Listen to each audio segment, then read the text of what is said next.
فتنہ فساد میں اس طرح رہو جس طرح اونٹ کا وہ بچہ جس نے ابھی اپنی عمر کے 2 سال ختم کیے ہوں گے، نہ تو اس کی پیٹھ پر سواری کی جا سکتی ہے اور نہ اس کے دھنوں سے دور نکالا جا سکتا ہے۔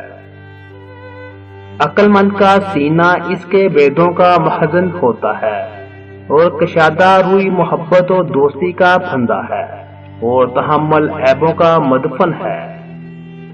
یہاں اس فکرے کی بجائے حضرت نے یہ فرمایا کہ صلح صفائی عیبوں کو ڈھانپنے کا ذریعہ ہے۔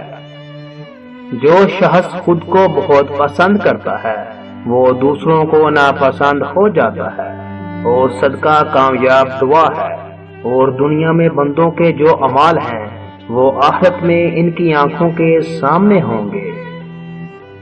یہ انسان تعجب کے قابل ہے کہ وہ چربی سے دیکھتا ہے اور گوشت کے لوتھڑے سے بولتا ہے اور ہڈی سے سنتا ہے اور ایک سوراخ سے سانس لیتا ہے۔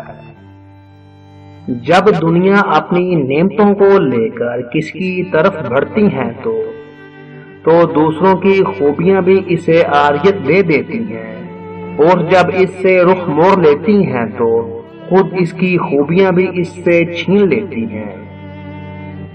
لوگوں سے اس طریقے سے ملو کہ اگر مر جاؤ تو تم پر روئیں اور زندہ رہو تو تمہارے مشتاق ہوں۔